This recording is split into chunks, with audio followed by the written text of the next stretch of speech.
Assalamualaikum warahmatullahi wabarakatuh. Perkenalkan, nama saya Syahdan Syuroa dari kelas Teknik Elektron C dengan NIM 12070701119. Pada kesempatan kali ini saya akan menjelaskan tentang elektromagnetik dan elektromekanik.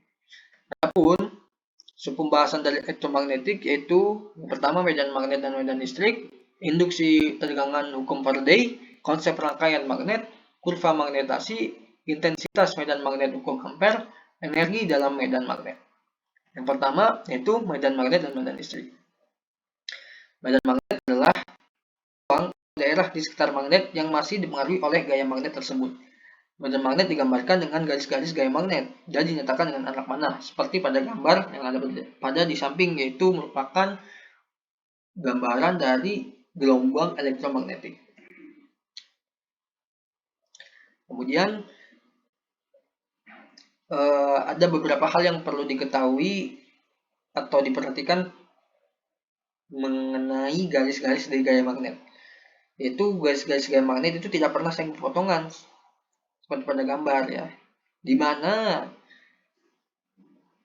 kutub dari kutub utara akan mengeluarkan gaya magnet, akan selalu keluar, dan kutub selatannya akan selalu menerima atau gaya magnet akan masuk ke kutub selatan, maupun itu pada satu batang magnet ataupun dua batang magnet. Kemudian yang selanjutnya yaitu medan listrik. Medan listrik itu digunakan untuk menyatakan adanya medan listrik yang arahnya dari muatan positif atau proton ke negatif atau elektron.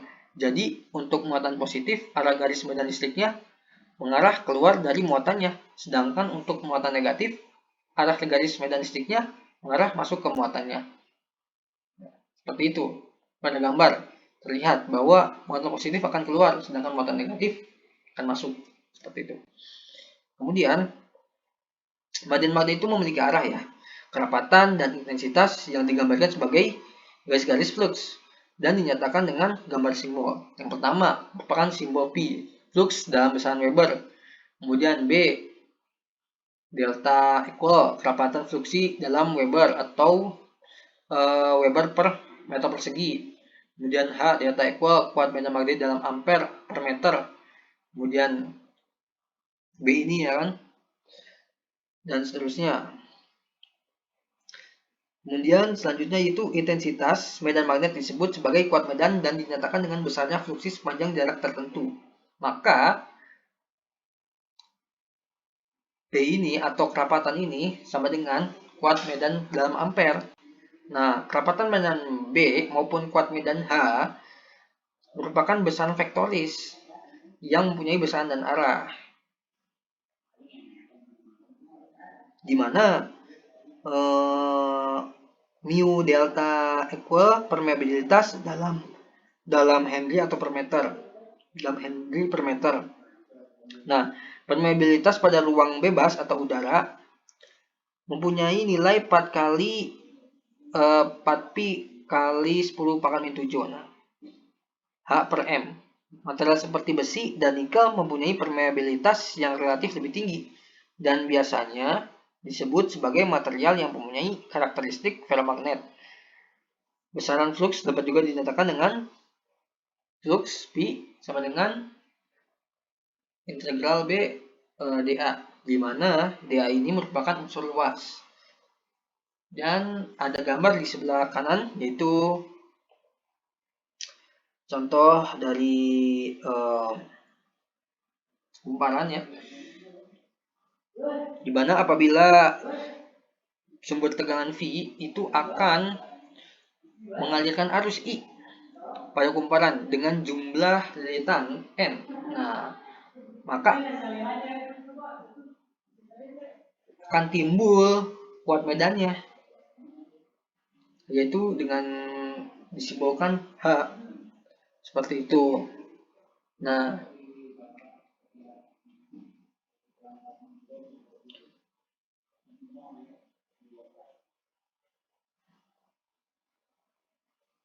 kuat medan tersebut akan timbul di dalam besi atau core. Nah, hubungan antara arus listrik dan medan magnet dapat dinyatakan oleh hukum Ampere. Dan untuk rangkaian sederhana seperti gambar yang ada di kanan, persamaannya itu Ni sama dengan HL, yaitu merupakan N itu jumlah lilitan dikali dengan ampere sama dengan H kuat medan magnet dikali dengan luas jarak. Kemudian selanjutnya induksi tegangan hukum Faraday. Induksi tegangan. Induksi elektromagnetik adalah gejala timbulnya gaya gerak listrik atau GGL di dalam suatu kumparan. Bila terdapat perubahan flux magnetik pada konduktor pada kumparan tersebut atau bila konduktor bergerak relatif melintasi medan magnet. Sedangkan yang dimaksud dengan flux banyaknya jumlah garis gaya yang melewati luasan suatu bidang yang tegak lurus garis gaya magnetik. Nah, dan selanjutnya ada hukum Faraday. Nah, hukum Faraday itu merupakan hukum dasar elektromagnetik yang menjelaskan bagaimana arus listrik menghasilkan medan magnet dan sebaliknya bagaimana medan magnet akan menghasilkan arus listrik pada sebuah konduktor. Nah, hukum Faraday inilah yang nantinya menjadi dasar dari prinsip kerja induktor, transformator, solenoid, generator listrik, dan motor listrik. Berdasarkan percobaan yang sudah dilakukan oleh Michael Faraday, maka terciptalah beberapa hukum Faraday, yaitu hukum Faraday 1 yang berbunyi setiap perubahan medan magnet pada kumparan akan menyebabkan gaya gerak listrik atau GGL yang diinduksi oleh kumparan tersebut. Kemudian hukum Faraday 2, yaitu tegangan GGL induksi di dalam rangkaian tertutup adalah sebanding dengan kecepatan perubahan flux terhadap waktu. Maka dari itu, hukum Faraday tersebut dapat dinyatakan dengan persamaan epsilon sama dengan min N jumlah lilitan dikali dengan delta P atau delta perubahan flux magnetik per delta T atau selang waktu. Nah, tanda negatif ini bukan berarti min ya, tetapi cuman tanda negatif ini menandakan arah gaya gerak listrik atau GGL induksi, ya, seperti itu ya. Kemudian yang selanjutnya konsep rangkaian magnet.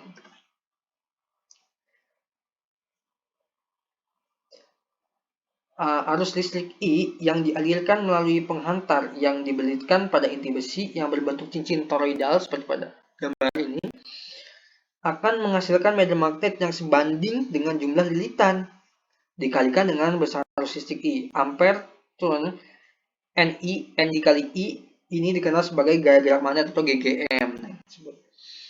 Dan dinyatakan dengan notasi F. Nah, F ini sama dengan N dikali I atau jumlah lilitan dikalikan ampere.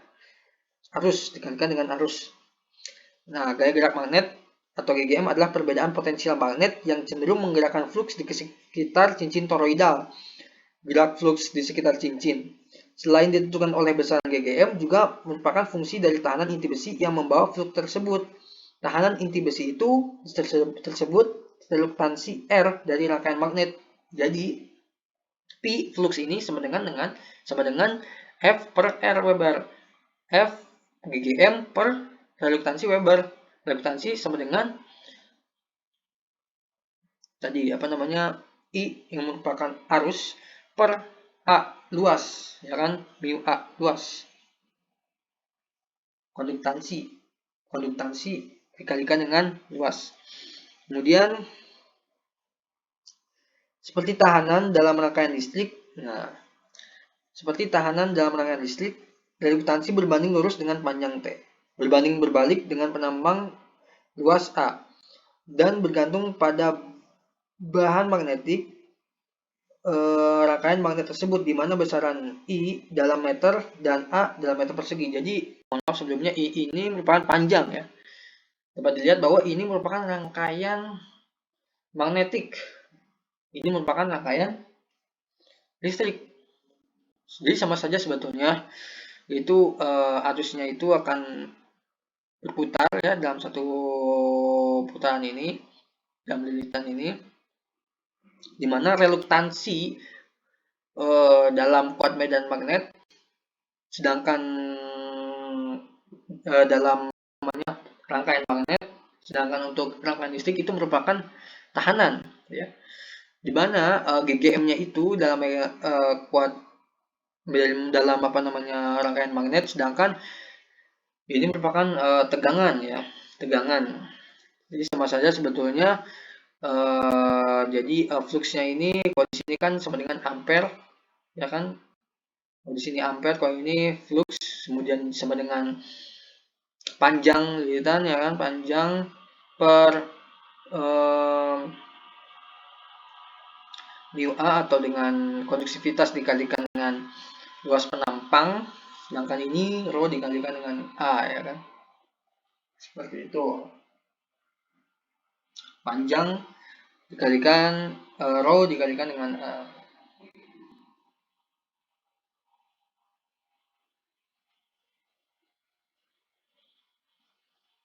Ini konduksivitas dikalikan dengan luas penampang. Ini mu ini merupakan permeabilitas dikalikan dengan luas penampang, seperti itu. Kemudian yang selanjutnya itu kurva magnetik. Kurva magnetasi normal atau kurva WH adalah kurva yang menggambarkan karakteristik dari sebuah trafo dengan menunjukkan hubungan antara kerapatan medan magnetik atau magnetic field density B dengan intensitas medan magnetik atau magnetic field intensity H. Kurva BH pada dasarnya menunjukkan karakteristik dari inti atau core sebuah trafo. Nah, gambar di samping adalah contoh dari kurva magnetisasi normal. Kurva magnetisasi normal atau kurva BH adalah kurva yang menggambarkan karakteristik sudah disebutkan tadi. Kemudian dari gambar di atas terlihat karakter kurva magnetisasi yang berbeda-beda dari material baja, besi, dan udara. Nah, sumbu vertikal dan kemudian sumbu horizontal. Di mana sumbu vertikal ini mewakili parameter kerapatan medan magnet. B. Dan sumbu horizontal mewakili parameter intensitas atau kuan medan magnetik. Nah, dapat disimpulkan dari gambar ini bahwa terlihat jelas hubungan antara intensitas atau kuat medan magnetik dengan kerapatan medan magnetik suatu material semakin besar intensitas medan magnetik maka kerapatan medan magnetik semakin besar hingga tercapainya kondisi jenuh. Seperti itu. Kemudian yang selanjutnya intensitas medan magnet, ampere, di mana hubungan antara arus dan intensitas medan magnetik ditunjukkan pada gambar di samping, ya kan? Yang I adalah arus dalam ampere, N adalah jumlah lilitan, L adalah panjang garis magnetik atau magnetic path length atau MPL. Dalam meter, N dikali I adalah magnetomotive force, yaitu gaya yang membangkitkan medan magnetik di sekitar penghantar. A adalah intensitas medan magnetik dalam ampere turn per M atau biasa disingkat dengan ampere per meter. Untuk penghantar lurus, nilai N adalah 1. Sehingga intensitas medan magnetik di sekitar penghantar pada jarak R adalah H. Kuat medan sama dengan I per 2 kali Pi kali R. Gitu, seperti itu. Kemudian yang selanjutnya itu energi dalam medan magnet. Energi dalam medan magnet yaitu energi listrik yang diberikan oleh sumber akan digunakan oleh inti besi beserta belitanya untuk menghasilkan medan magnet. Dengan demikian, energi yang diperoleh akan tersimpan dalam medan magnet. Ketika dialiri arus listrik, maka dalam rongga solenoid muncul medan magnet. Jika arus diberikan mulai dari 0 hingga ke nilai tertentu, maka muncul pula potensial induksi antara dua ujung solenoid. Nah, perlu diingat bahwa potensial induksi itu hanya muncul jika arus mengalir berubah terhadap waktu, bukan arus yang konstan. Seperti itu. Kemudian selanjutnya pembahasan tentang elektromekanik, di mana subbab yang akan dijelaskan yaitu konversi energi elektromekanik, gaya gerak listrik, kopel, mesin dinamik elementer, interaksi medan magnet, kemudian distribusi flux, derajat listrik, dan juga terakhir yaitu frekuensi. Yang pertama, konversi energi elektromekanik.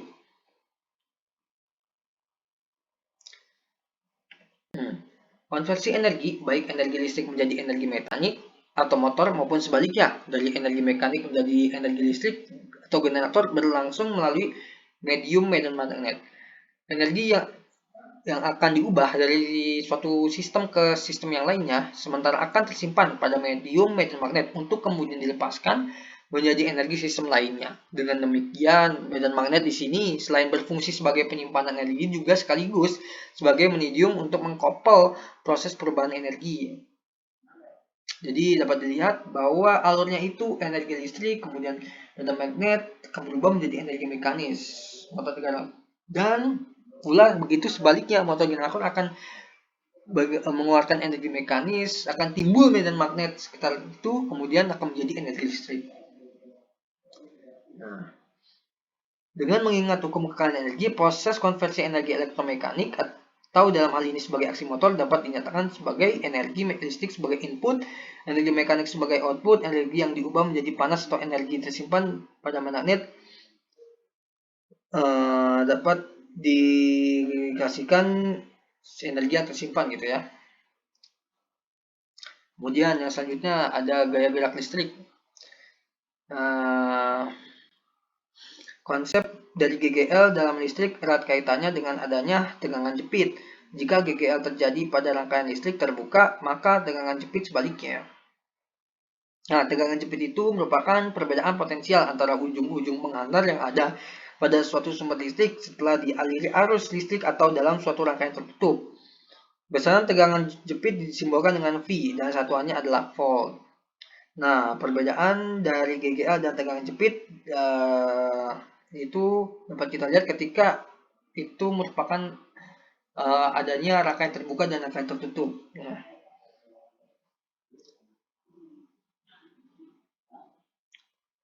kemudian yang selanjutnya yaitu ada apabila sebuah konduktor digerakkan tegak lurus sejauh D memotong suatu medan magnet dengan kerapatan flux B, maka perubahan flux pada konduktor dengan panjang efektif ialah D P flux sama dengan B LDS. Dari hukum Faraday diketahui bahwa gaya gerak listrik atau GGL E sama dengan dP per dt, maka E sama dengan B LDS per dt, di mana ds per dt sama saja dengan kecepatan, jadi E sama dengan BLV, seperti itu. Kemudian yang selanjutnya kopel. Nah, kopel ini arus listrik I yang diartikan di dalam suatu medan magnet dengan kerapatan flux B akan menghasilkan suatu gaya F sebesar F sama dengan B kali-kalikan dengan I kemudian dikalikan dengan L. Nah, arah gaya ini ditentukan oleh aturan tangan kiri dengan jempol, tunjuk, dan jari tengah yang saling tegak lurus menunjukkan masing-masing arah F, B, dan I. Persamaan F sama dengan B dikali I merupakan prinsip sebuah motor di mana terjadi proses perubahan energi listrik I menjadi energi mekanik atau F. Bila jari-jari rotor adalah R couple yang dibangkitkan, maka persamaannya yaitu T sama dengan F dikali dengan R sama dengan B dikali dengan I per R. B itu merupakan kuat medan ya, dikalikan dengan arus per R. Kemudian perlu diingat bahwa pada saat gaya F dibangkitkan, maka konduktor bergerak di dalam medan magnet dan seperti diketahui akan menimbulkan gaya gerak listrik yang merupakan reaksi atau lawan terhadap tegangan penyebabnya. Agar proses konversi energi listrik menjadi energi mekanik atau motor dapat berlangsung, maka tegangan sumber yang menjadi tegangannya itu harus lebih besar daripada gaya gerak listrik lawan. Kemudian selanjutnya mesin dinamik elementer. Nah, pada umumnya mesin dinamik itu terdiri atas bagian yang berputar-putar yang disebut dengan rotor dan bagian yang diam disebut dengan stator. Di antara rotor dan stator terdapat celah udara.